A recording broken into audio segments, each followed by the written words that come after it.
You're listening to the Podcast Detroit Network. Visit www.podcastdetroit.com for more information.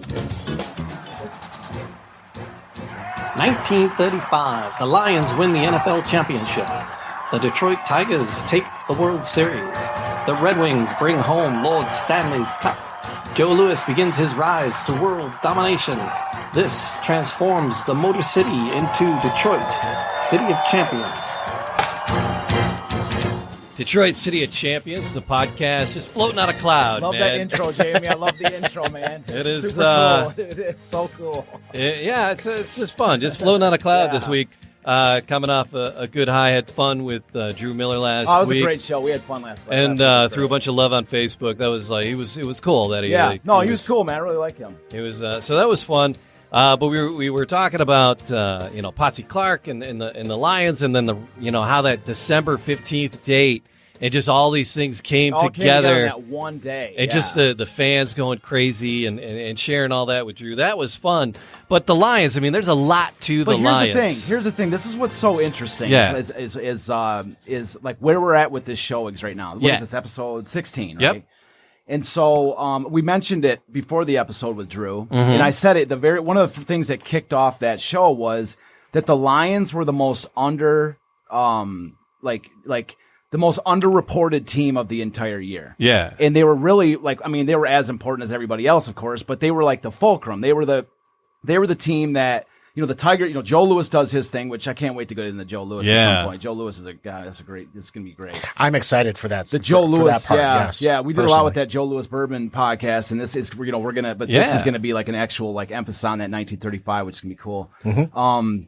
But anyways, yeah. So the Joe Louis does his thing. The Tigers, win the championship. Like spoiler alert, Tigers win the World Series.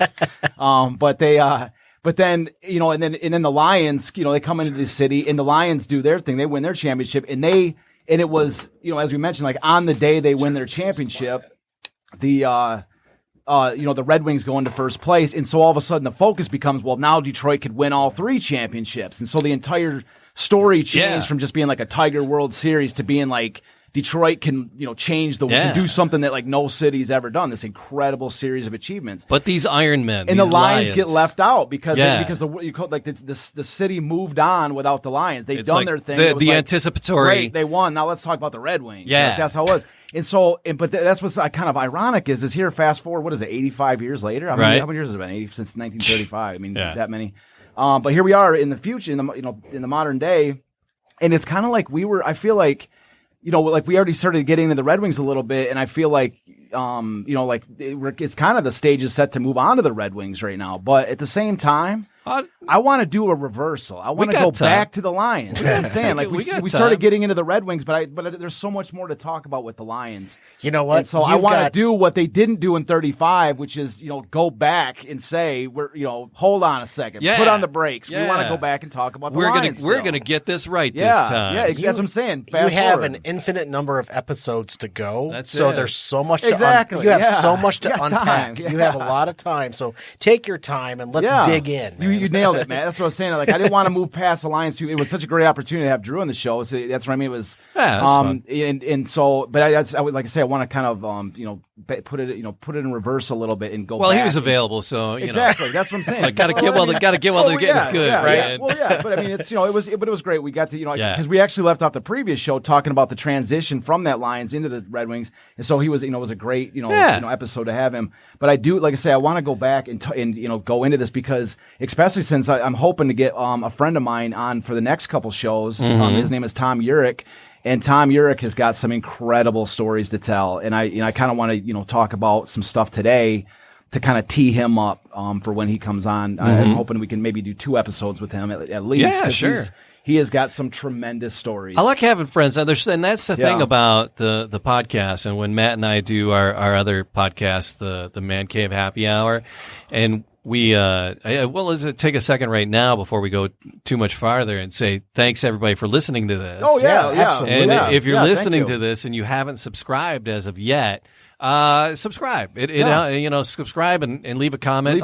Comments really help. And they do. Comments they help us move up to the move up the list. And plus, if you comment during the show, we try to give you a little shout out. That's it. And then, if you like this one, if you like the sound of my voice, and who doesn't really? No, I can't imagine who.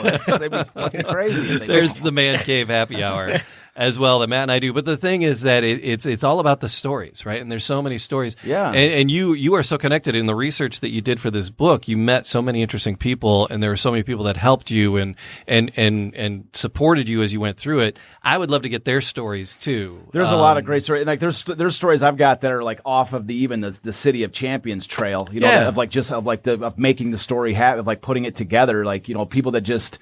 I went through like a 5-6 year stretch where it was basically like I was making a living as a traveling storyteller. Yeah. I mean, that's the best way I could equate to. I mean, there was one summer where I slept in, I bathed in every Great Lake surrounding the state of Michigan in the same summer. Like it wasn't bathing, like it wasn't camping and going swimming because I was out for the pleasure cruise of it. It was because I was like on the road and it was cheap to sleep out, in a tent living or in whatever, a van, and living in a van, river. exactly, and bathing in a Great Lake when it was like that's what I'm saying. Like it was sounds really romantic till you realize that you were just kind of broke living in a van down by the river. That's what I'm trying to say. Like it was a utilitarian experience, where it was like the camping was like, I'd seen people camping or whatever, and they're like, "Oh, what you doing here?" I'm like, selling books, telling stories. There was one guy. It was great. I'll just a quick shout out with this thing is.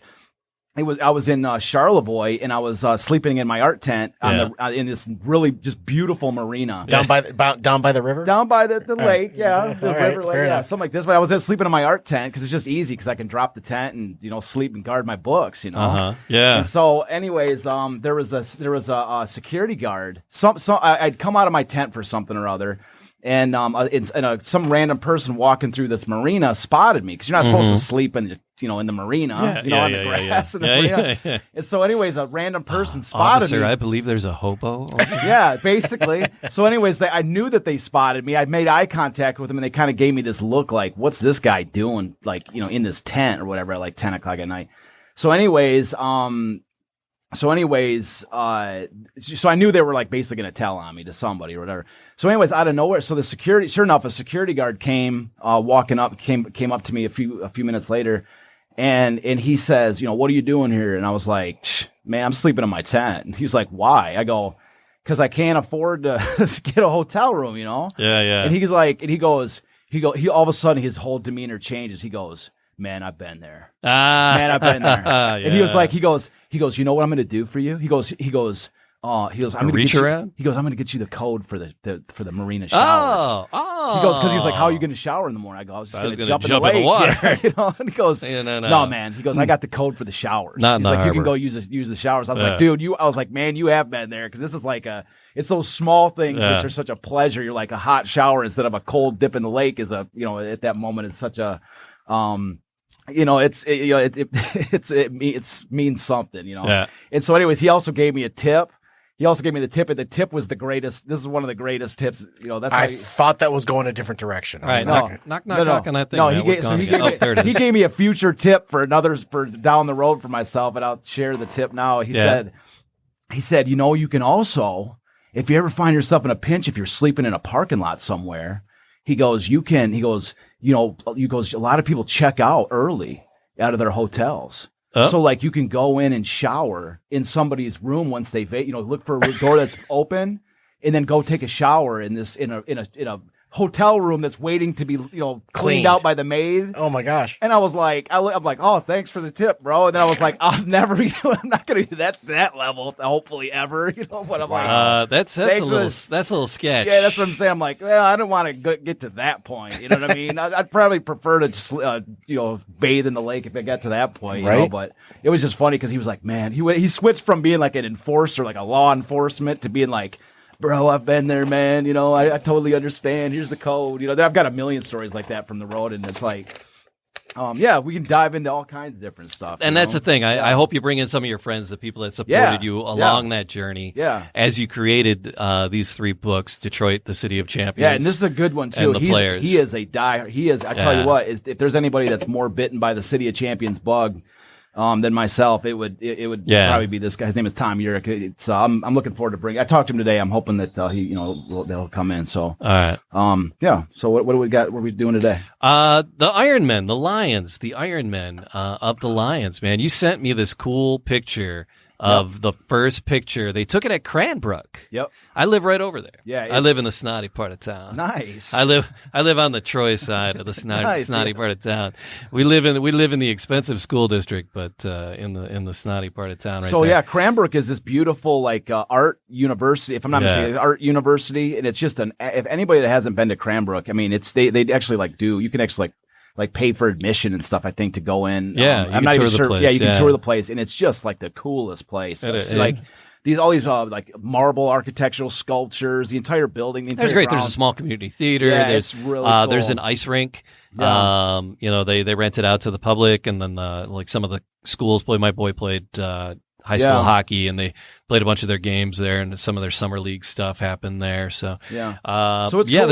It's a university too. It's a college, right? Yeah. I mean, it's a small college or a high school. It's a high school, because they have dorms and stuff like this. It's a high school, and so that's where the Lions, when they first came to, or that's when the Portsmouth Spartans were relocated from Portsmouth, Ohio, to Detroit. Right. That was their first training ground, was Cranbrook, and so they stayed in the dorms. They used their outdoor fields for training training grounds.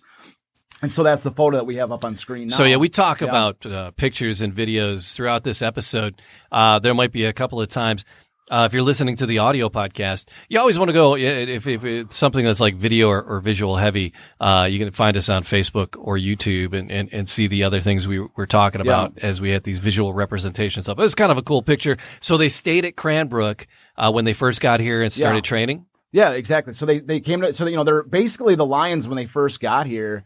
Were they're like isn't there some kind of like a a sea creature that goes from one shell to another get to a larger shell or something? Yeah. It's kind of like that. Like they came to Detroit and they they didn't, like nowadays, like if a team comes to a city, they've got like multi-million-dollar workout facilities, they get a new stadium, they got all this stuff. Well, when the Lions came to Detroit in 1934, they didn't have any of that. Yeah. They had, they were just, but they were the team. They were the same players from Portsmouth. And so the first step is find a place to train, find a place to our like sort of headquarters. And Cranbrook was such an ideal spot. Sure. And so it was, fairly close to Detroit, and they, and so that's where they ended up training at. So, dorms and training there and stuff. And then their first field was University Detroit, University Detroit Stadium. And so they used a college football field as their first home. And so like they didn't have their own stadium, right? And I was actually talking to Tom Urich today, and he reminded me of something, which was that they initially, of course, the first, it was back then. A lot of times a football team would play in a baseball stadium. Yes. And so they approached the Tigers, and the Tigers were like, and this was Tom telling me this. He kind of refreshed my memory about something I'd read before. But Tom was telling me, he's like, the Tigers were like, no chance. Really? Well, yeah, because the Tigers are in the midst of the 1934 pennant where they're drawing and you don't want 30,000 fans a game. Yeah. And you don't want the, extra lines and tearing up the front. field, and and the Lions were like a third. They're like hardly anybody. They're like, who's the Lions? What's that mean? Some NFL team. Like, what's the NFL? NFL, yeah. They were like second or third class sporting citizens in this case, and so the Tigers are like, no, we're good. We got 30,000 fans a game coming here. Yeah. We don't need the extra $50 a game for revenue from you guys, So we're good. We're fine. Thanks. Good. So maybe down the road sometime. Yeah. So they played at University Detroit Stadium, but in Cranbrook is where they trained at and stuff. And so title the episode Iron Men, because talk about it from a few episodes ago. This Portsmouth Spartan team had, this is a team that stretched all the way back to 1931. And Potsy had this massive radical makeover of the team when he first became the coach of the Portsmouth Spartans. He gets rid of all these players, brings in 19 new guys. Yeah. All these new players. And as we mentioned, I think it was, I forgot, I got to look back at my notes, but I think it was 11 guys that came with him from Detroit from that original group. And it was like, I think it was 9, and then 5 of them ended up being with him in 35 when they won the championship. So it's like, this is a core group of guys that have stuck together and played together for years. They go all the way back to 1931. And so one of the games that we'd mentioned too was the 1932 the Iron Man game. Oh, where remember where the 11 players with 11 guys, they all played all 4 quarters of the game, and they beat the Packers the day after the Packers had beaten, not the week after the Packers had beaten them. Yeah. And so they called that from then on, they were called the Iron Men. We're doing it. We're doing it with 11 guys. With 11 guys. All 11 guys played both ways the entire game. That's incredible. Yeah, Mike Frazier popped in and said, "Go Lions." Hey, all right, Mike. Dude, we're international. Mike Frazier's watching from Scotland, man. There it is, Scotland. Yeah, so we'll give a shout out to Scotland, one of my favorite places in the world. I love Edinburgh. He said, shout out from the Hibs. Hibs. That's his football team. For the Hibs. Team. Yeah. He wants to shout out for the Hibs, the Hibernian. That's the side. I'll give a shout out for the Hibs. We always like the Hibs, Mike. Yeah. The Ancient Order of Hibernians. Yeah, the Hibs. Yeah, they're cool. That's my team. I went to a Hibs game out there with them. It was fun. But anyways, they so this is a team that they've been playing together for years. They knew each other. I mean, they knew everything, and they were all on the same mission. They had gotten so close. Yeah, they're all so close. In 31, they got, we talked about how they got kind of jobbed by the Packers, where the Packers refused to play them in the final game because there wasn't like a contract signed. Yeah. So the Packers won the championship just by virtue of having the best record and not having played the Spartans. Brats. Yeah, and so the Spartans finished second that year. Yeah. And then in 32, of course, they go to the Chicago Stadium and play the first NFL championship game with the Bears. And then the Bears beat them. The Bears. Yeah. The Bears. So the Bears beat them in that 32 championship. So they got close in that case again. And in 33, they lost their best player, Dutch Clark. And so they play the entire. So they still finish in second place even without their best player, Dutch Clark. And then they show up in Detroit in 34 for their first, to become the Detroit Lions. And in their first season, they go 10-0. They don't lose a game for 10. They win 10 straight games in their first season in Detroit, and then they don't give up a single point for 7 straight games. Still this day, a record. It's still this day. And so, anyways, they, and so they do all these things, and then of course at the end of 1934, they lose at the end of the season to the Bears and Packers, and they finish in second place again. So this is a team that year after year after year they're getting close, but not. They just can't finish off. I have no idea what that's like. Yeah. Well, you win every time. Is what? How to finish it off or how to win a game? Oh, yeah. No. Yeah, which one? It's Lions letting you down. Okay, all right. We can go there, but let's wait. There hasn't been enough bourbon down yet. All right, that's why we're talking about 1935. Exactly. We're looking for the silver linings, baby. Yeah. This is ultimate silver linings. We're reaching back in time for the silver linings for this one. So this is a team, this core group of players. Potsy Clark's their leader, the coach that had brought them on, and they're on this mission to win a championship. Whether they didn't work out in Portsmouth, but now here they are in Detroit with new uniforms, and they're still on that same quest, and so. So today, I think one of the things I wanted to do is show a couple videos. Yeah. I know that we're, with the pod, it's not going to help the people on the podcast, but at the same time, can we embed the links or the link to the two? Because there's, like on the title, we can put those down and absolutely. Yeah. And I can even mention being all smart. I've got a hidden reserve of computer tech knowledge. Because I can put those in the show notes so the people listening to the audio podcast, if you want to see this vintage footage, you can either find us on YouTube or Facebook and find the video there as we went through it, or just go straight to the second original video. The second video comes from a much longer chunk. It's a 27-minute video. We don't want to do all that, so I chopped it down into a few pieces. And once again, displaying a rudimentary tech skill, because you can actually kind of see if you're watching it. There's like you can see the splits where I mashed it.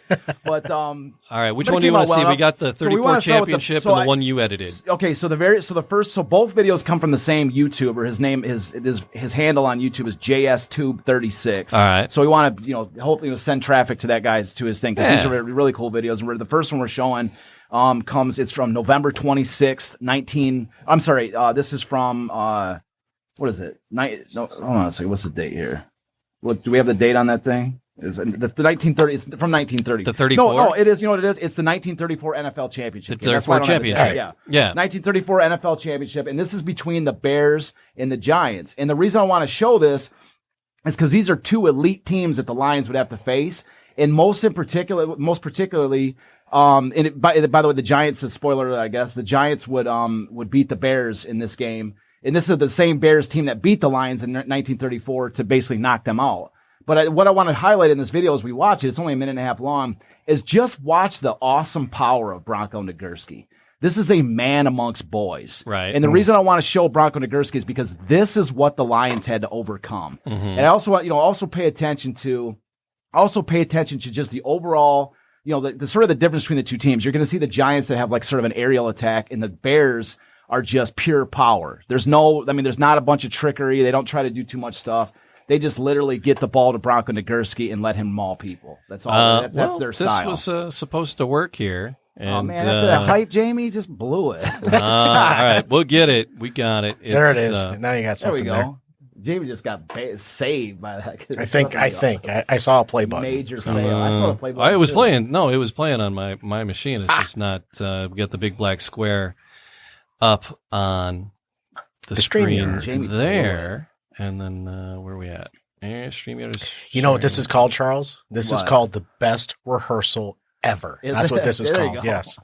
Well, we got to redo the show. There it is. There we go. Okay. So take a look at this. So you want to drop that arrow off the screen there, James? Is that no? It's kind of distracting. There you go. That was me. There you go. All right. So the Bears are in the darker uniforms. You can see right there, they threw a pass and got picked. There's the Giants returning it. Yeah. That was like I love the uniform. These uniforms are dark, black on black. The Giants were known for their aerial assault. They're always the Packers and the Giants were both really big passing teams. But there's Bronko right there. Look at him. Look at this guy. Bam. Oh, jeez. Big. Wow. He's like big. He takes like 3 guys to bring him down. Look at him. Look at him coming around the other side. Look at the size of this man. Make the corner. He's like, look at the first guy that tries to bring it. Bam. You cannot tackle this man. He just mauls his way right through the pile. Well, that's how they used to tackle. They just run into each other back then. It was with really him, another attack. Well, they could wrap up if they had to. But I mean, saying like Bronko, look at him. He's just ripping through lines. It takes 5 guys to bring this guy. Look at him. Just get a direct snap to Bronko and let him smash through. Bam. Oh, wow. He's just a mauler. That's all that's their offense. And the crazy thing is that he was equally as good as a blocker. He was probably better as a blocker.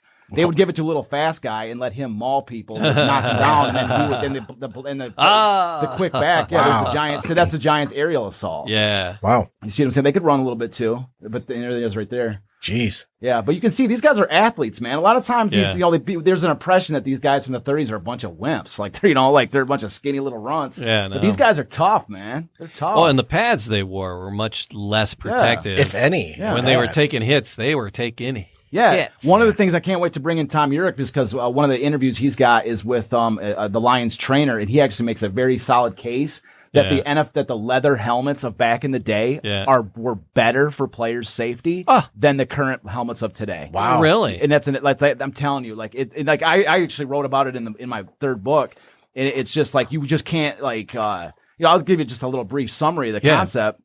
Is this is actually what the guy says in the video. We'll listen to his exact words, when we bring Tom in here.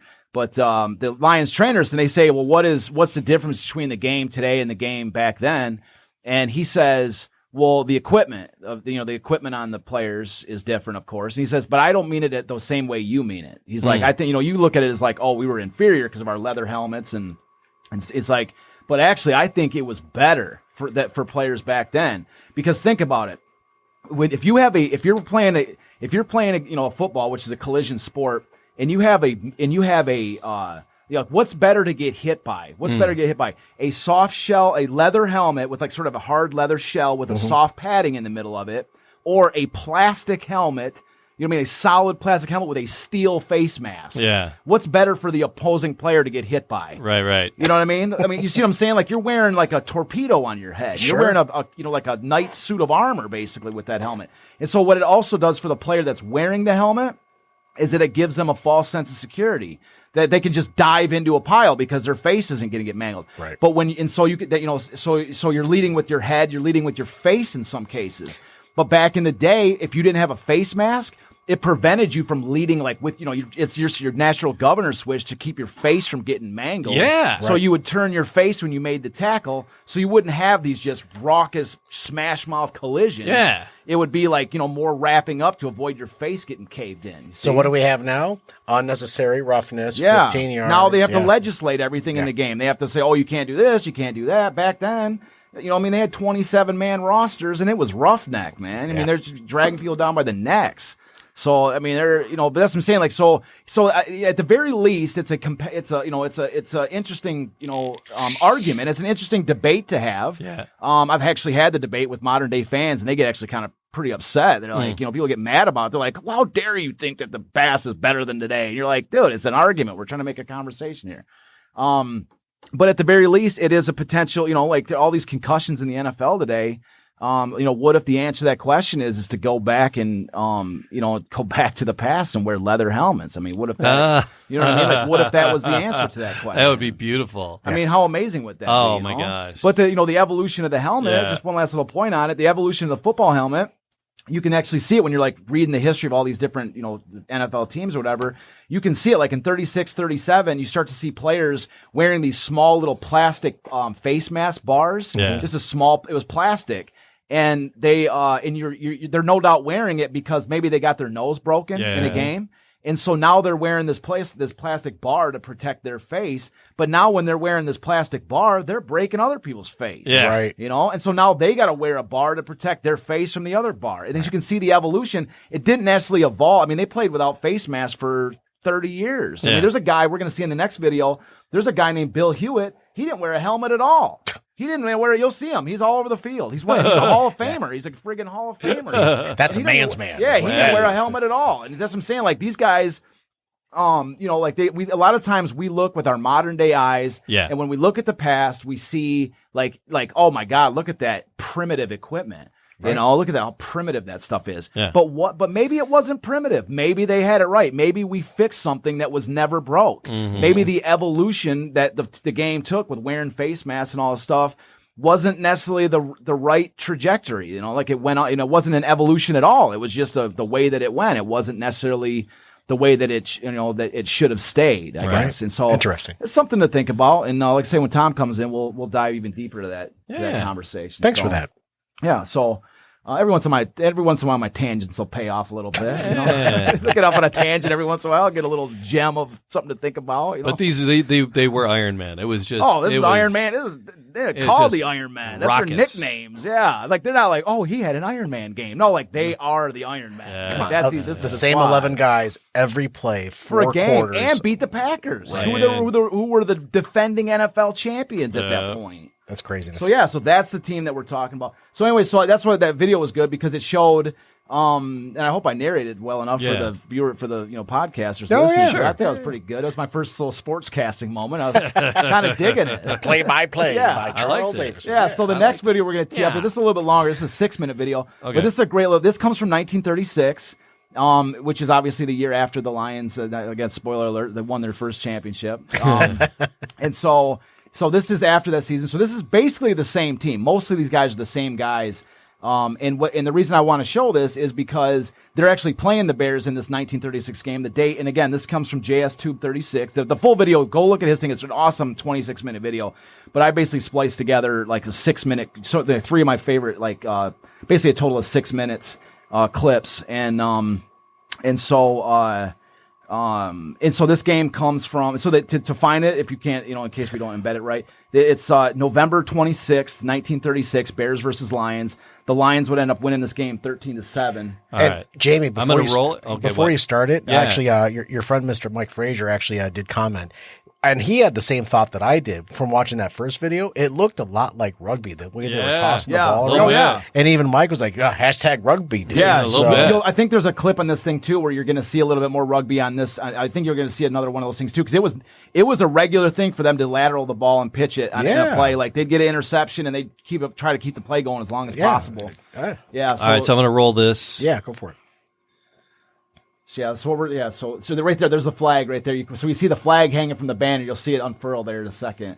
Yeah. Detroit Lions, 1935 world champions. That's a great little flag. So where are they playing? Where is this game being played at? This is played at University of Detroit. Oh, okay. Yep. And so you're going to see just there's a little bit of action going back and forth. So what the first little couple minutes here, what we're going to focus on, the reason I splice is because you're going to see the way the Bears handled Bronko, or the way the Lions handled Bronko Nagurski. Bronco's got the ball right now. You see how the first guy clips him and then they bring him down right there in the backfield? This is how the Lions handle Bronko. Bronco's going to get the ball again. Here he is right there. Right. Bronco's got the ball. Look at it. Wrap tackle around the ankles. One guy brings him down in the backfield. Beautiful tackle. That's how they handled him. Here it is. Here's a pitch to this guy to go throw. It's quarterback sack. That's the Lions defense. They were tenacious. Wow. Yeah, there's that defense on them. So they're punting. Lions are about to get the ball. And this is the next thing I want to show is watch how the Lions offense works. The Lions offense is just like it's totally different than the Bears. It's like a machine. Actually, going to get it here in a second. Here's one pass by the Bears, and this next one is going to be an interception by the Chicago quarterback. So actually, Dutch Clark gets this. There he is right there. Dutch got the interception. So Dutch is the quarterback, and he's in the on defense is getting an interception. So now the Lions have the ball? Yeah, so now the Lions have the ball. And watch the wheeling and like the players spinning around in that inside the team. You don't even have any idea where the ball is going. It's totally different than the Bears. The Bears were an assault offense. These guys are spinning around and going in all these different misdirections. The camera can't even follow who has the ball. Watch. Lions just punted? Yeah, they just punted there right there. But you'll see there's another section coming up about that. Yeah. But like I say, if you go back and watch, if you especially go back and watch this video, you're going to see it. They spin around, they move around, and you just never know where the ball's going. Fumble. You just never know where the ball's going. This right here. This is coming up. You're going to see as soon as the Lions get the ball back in this video, you're going to see a really nice drive.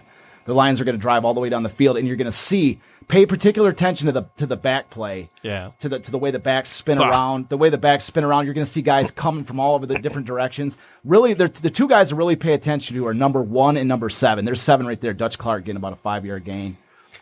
I got to tell you, the ref looks like he's ready to go play a round of golf. Yeah, I got to say. Yeah, I love that you refs. White. So check this out, right? So you see all these spinners and stuff. You don't even know where the ball's going. So they were a total misdirection team. They were all about coaching. They were all about discipline and knowing where to run. So you don't it's just like, you can see it. You see all the different spinners and stuff. I mean, you can't even follow it. You know what I mean? I wanted to slow this video down so you could see it, but they don't. You can see it right there. It's a little off tackle. But it's all they do is like it's misdirection and like they run it to perfection. And when it really clicks, when a hole opens up, they get massive gains. Right. Massive gains. Like that one right there. Yeah, there's a little pass play there. Yeah. It was a horrible pass. So that it was a wounded duck big time. But this is a nice little sweep right there. I like the old stadiums that just have 2 pieces of rope keeping the crowd the spectators back. back. You see Bill Hewitt at that left end's got the no helmet on. That's him on that left end. Yep. Oh, yeah, there he is. Yeah, jeez. Yeah, there he is. Yeah. No helmet. No, you don't never wear a helmet. Yeah. It's hot. Helmet, schmelmet. I don't need it. So you can see it like there. It's just all these spinners. Like it's He's like a big dude. Yeah. So there's like basically 4 backs. There's 3 backs in the backfield and 1 wing back. He's like lined up to the far right. And so and every play that wing comes running across. That's what creates the confusion. Is the wing is called a single wing offense. And so the wing back comes to swing whatever side he starts out on. He always runs to the left. And then sometimes they give it to him and sometimes they don't. And sometimes they'll just dive it up the middle or go to the other direction. There's so many possibilities with this offense. It's like I almost wish I could see this today. Yeah. Because it's like when you're watching this, you almost need to slow it down with like a super slow speed to see who's got it and where it's going, because it's almost like the Bears have to just tackle every player. And then that really is what it comes down to. But you can see when the hole opens up, it's a massive gain every time. So that's what I'm saying. Like, so I guess the way I was trying to show in these videos. There's one more great drive, and the next little section coming up is great because the players are actually coming towards the camera, so we might have a much better view of what it looks like. Where is this taking place? Okay, University of Detroit. Okay, this is UD. Yeah. Right. So so like I say, you notice from that first Bears video. The Bears offense, they had their own single wing style too. They would do a little misdirection, but the Bears was power. I mean, that was the Bears mentality, was power. And the Lions were this, incredibly disciplined, this machine with misdirection and change of pace. And you can see when they come up to the line, they come up quick. They come right into formation. There's Dutch right there with about an 8-yard gain. Back then, there were no audibles there were no signals to your receivers. They would just get up to the line and run. Well, they knew their plays. They were well coached, well disciplined. They knew what they were doing. You can see it, especially these next few plays. Take a close eyes at these. Watch the different stuff that happens. The line, you're going to see Dutch here do like a fake, and then he's going to lateral it to the guy in front. There he goes, right there. See? Wow. That's Ernie Cadell right there. He got tackled, but he's going to do another one here in a second. Watch this next one. This next one goes for big. A big These guys are, man. Oh my god. This next one goes for a big gain. Look at this next one. A little shovel pass. Oh no, this is the pass. I'm sorry, I missed that one. Yeah, he goes for the pass. See how close that footage is, though? It's right. The camera's right on it. Yeah. They're in the snow. The looks on the cold. ground. Here it is. Right. This is a great little shot. This is a great shot. They're up. Yeah, spin. See how he spins into the line? That's what they did all the way up the field. They would spin and either hand it off during the spin or keep the ball, run up the middle. Here's the sweep I was talking about. This is a great sweep. There's Ernie Cadell right there. Touchdown. Yep. Right in the snow. Yep. See that? It's but that's that sweep. They ran that so they could either. So the Bears had no idea. Here's another. This is a dive up the middle. You can see right there. Bam. Pines it in. I think that was Ace Katowski that ran. The ref came in. Was it ref? Yeah, it was a ref came in. The ref came in. I fell on top of him. Yeah. So, anyways, I just wanted to show the line. It's like when you're watching it. You know what I mean? It's so crazy. You can't even really see what's going on. Yeah. And even if you're watching the screen, anybody that actually clicks on the video and watches the full 26 minutes, it's crazy because you can't, even when you're watching the video, it's almost hard to follow what they're doing. The balls, you see guys crossing, spinning, doing all kinds of stuff. And then all of a sudden, you see a guy out of nowhere running down the field on the left side of the field. That was their style, was misdirection and being incredibly well coached. Whereas again, the Bears were like this, here's the ball, here's Bronko, try to bring him down. That was their. I mean, they did some passing and they did a little misdirection, but it was the Bear. That's why at one point I said Bronko Nagurski was kind of like the Shaquille O'Neal of the NFL at the time, because Shaquille was once you got him the ball, he was dunking on you. He wasn't going to really pass or anything. He's got the ball. He's going to body you, and then turn around and jam it. And if you tried to block it, he's probably going to break your arm. That was Shaquille O'Neal was such a dominant, overpowering center. Yeah. You know what I mean? That's, there was no really, he didn't really do any kind of razzle dazzle, he's just I got the ball. There's the hoop. If you put your arm in front of it, your arm and the ball are going in the hoop. That's how Bronko was. And so that's what I mean. So Bronko was just such. Hit. But but the other thing that's interesting is Dutch Clark, who was number 7 on that video, who got a ton of those carries. He got that interception in the video. Dutch Clark, even though he wasn't as big as Bronko, he was his equal as far as being a superstar on the field. Right. He could, interception, constant interceptions, just a stellar defender. He could actually, make dive tackles on Bronko and stuff like this. He was just an incredibly smart player. And there he is right there in that, the American football player photo. And so, so Dutch, even though so the Lions catered to the superstar that they had, which was speed, being elusive, being smart, playing intelligent football. That's the style that they had. And so, I wanted to really use this episode to kind of, to bring that out, to show, we talked about the genius of Potsy Clark, but, I wanted to kind of talk about what the Lions were, right. Who they were. Yeah. And so, kind of tee up Tom for the next show. Are there other individual players? Because we talk about Dutch a lot. Any other interesting characters? Well, the next one that I really wanted to talk about was Glenn Presnell. Yeah. So Glenn. Are we going to give Glenn a whole episode? Well, eventually, sure we will. But right now, it's worth just kind of diving in a little bit. Talking about Glenn Presnell. It's actually interesting, to talk about Glenn Presnell in the sort of in the dynamic between him and Dutch, because it's and that's actually how I wrote it into the screenplay, was, that's really the character arc of the entire Detroit Lions, episodes of the movie, is this, is like this, sort of dual nature, because they're both players were Dutch was the elite superstar. Yeah. Okay. Glenn Presnell, he wasn't as good. He was just he wasn't a superstar, right? But he was a star. Okay. And he was a star, and he lived basically in Dutch Clark's shadow. These two guys were completely opposite. That's why I think it was such a great character arc for the screenplay, because most football movies, in some way or form have something to do with the quarterback of the team. Right? Sure. Because he's the star of the team. The quarterback's always the guy. Often. So there was always one quarterback. Well, in this case, this is a story of two.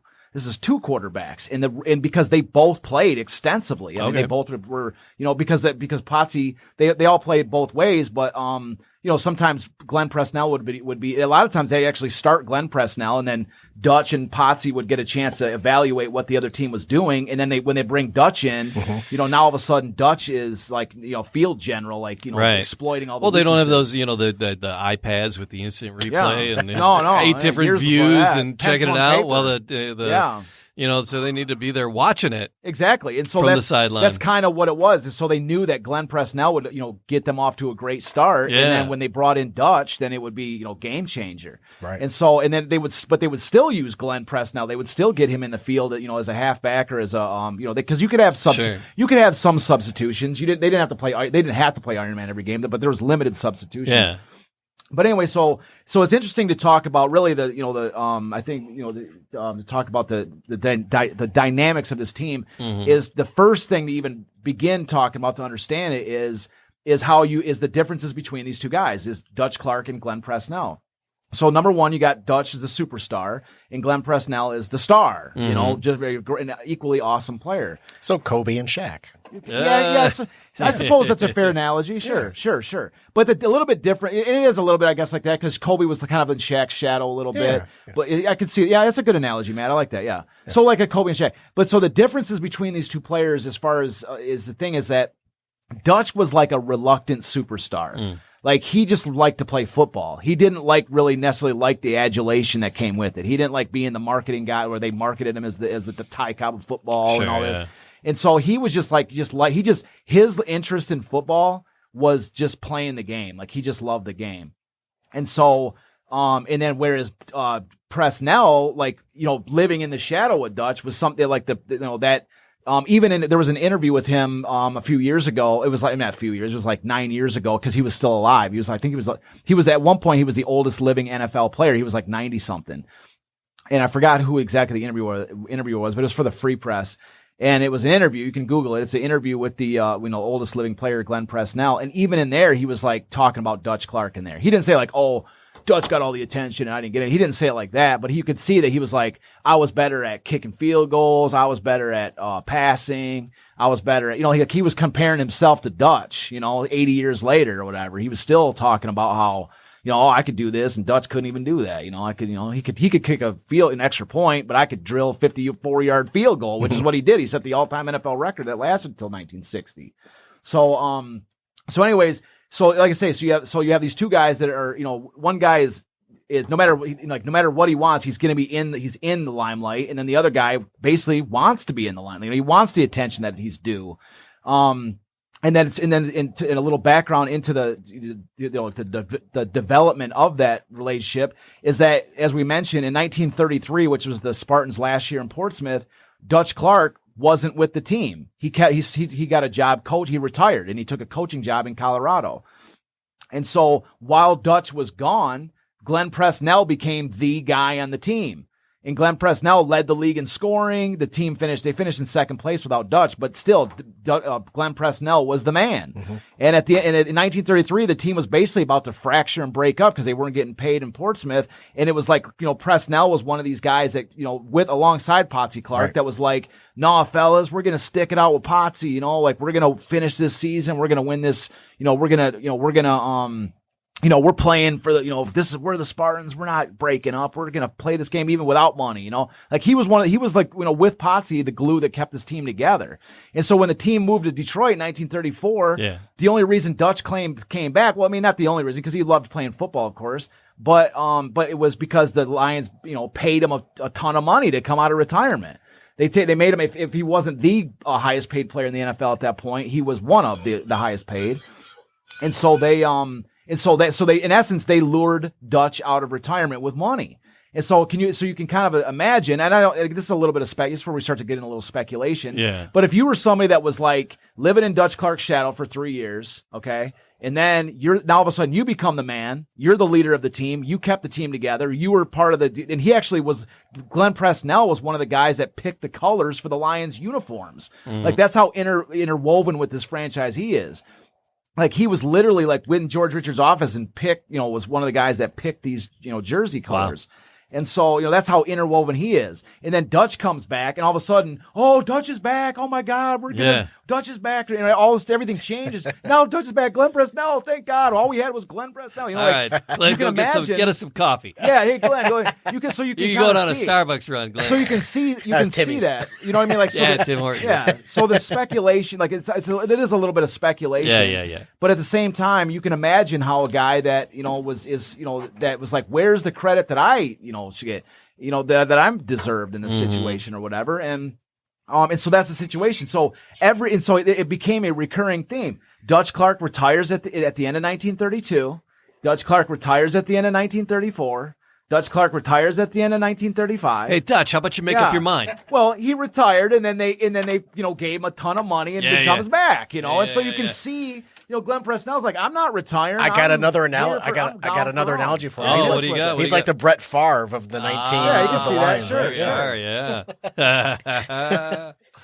Sure. Brett Favre. Yeah, so you get the idea. Like, this is the dynamic between these guys is that you've got, there's history between them, and it's this close knit group of guys, and there's, just like any other close knit group, there's things that happen between them and stuff. So, again, I've never read anything that said that he was ever, didn't like Dutch or anything like this. I never saw anything like that. But you can imagine, because, there's numerous cases in Presnell's life that he was slighted by during his career. Like in college, there was a situation where like he was basically he won an All-American, but like the votes didn't get counted right or something. And so he technically was an All-American, but he just wasn't listed anywhere as an All-American. You know what I mean? Like he didn't actually get mentioned anywhere as an All-American.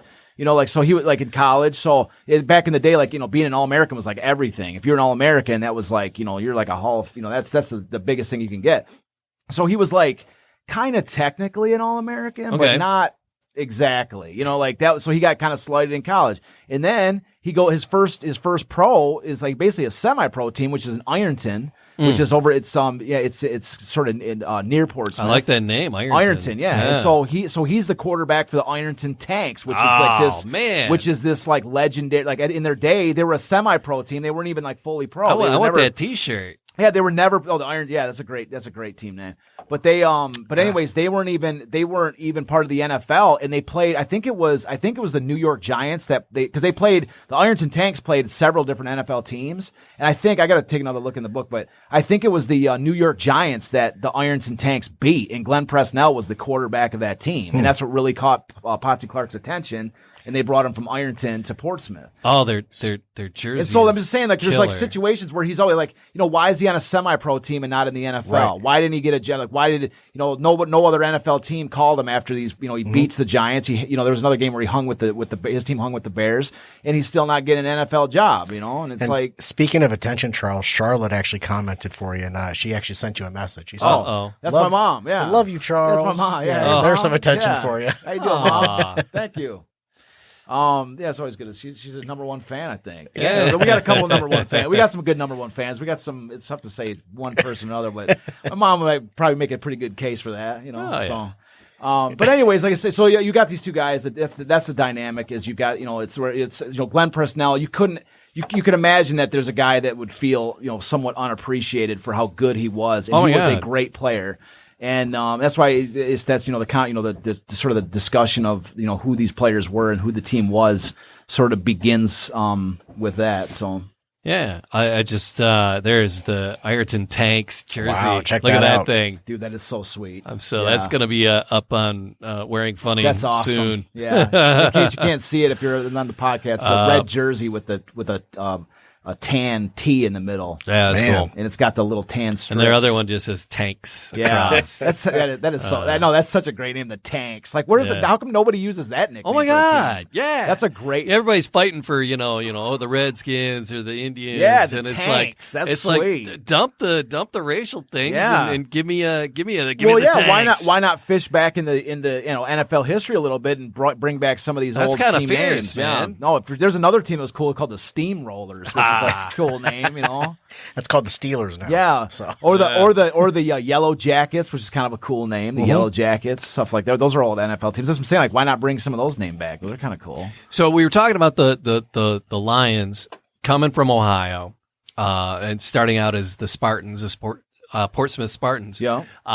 And I was like speculating, well, Michigan State, they're called the Spartans. I'm wondering if it correlated at all. And actually, that's a question that's been plaguing you for several episodes. Do you have some kind of resolution yet? I looked it up. Okay, good. Of course you did. Yeah, good. Did you? Okay, good. I'm glad to hear that. That's why I'm knocking on that door again. So 1925, and Michigan State had changed their name, and it became Michigan State Agricultural College, and something, and their teams were being called the Aggies. Okay. So they were calling because the agricultural team, college. Yeah. Sure. So they were calling the teams the Aggies, and they didn't like it. And it was a year or two after that, and they wanted to kind of get away from that image and just be more. And so they did a contest to pick the name, and the name that won was Michigan Staters. Huh. And so that was the name they were going with. That won? Yeah. All they did was add an ERS to the Staters. So they're the Michigan Staters. Hey. But the reporter at the Lansing Journal didn't like it. Well, good. And he said it was. Hold on a second. Are we sure we want to let the fans decide on this? It reminds me of a circus. It was too long. Are we sure we want to let the fans make this decision? Why don't we just step in and sway the vote a little bit? He wanted something more heroic. And so he went through, and it was still a fan suggestion, but they didn't make note of whose suggestion it was, and they went with the Spartans. Oh, okay, so great. The reporter. What was the year that? 1925. Okay, so that's before it was prior Portsmouth. to Yep. so it was prior to Portsmouth. Yep. So that nice. I like that. That's a great story. Yeah. No, but I was going to say, I'm glad they didn't just straight up go with the fan vote because they're like Staters. Yeah, they're Michigan like Staters. Yeah. No, so yeah.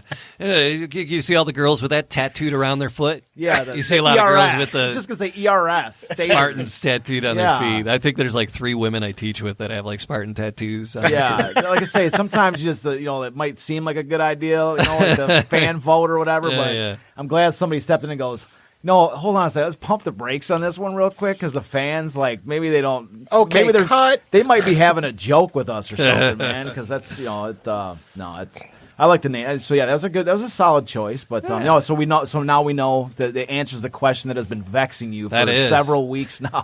Got off my and I butt. wasn't going to look into it. I did a little research. I spent 10 years writing these, working on it. Jamie, that was yours. They're like, no, it's only 5 more minutes to go. Look at us. I'm like, no, that's that on one. you. That's totally on you. You've done enough research, Charles. You don't need to do anymore. Let Jamie do his own. I did. Turn this over to Jamie. Put this in his very capable hands. That is. I got it.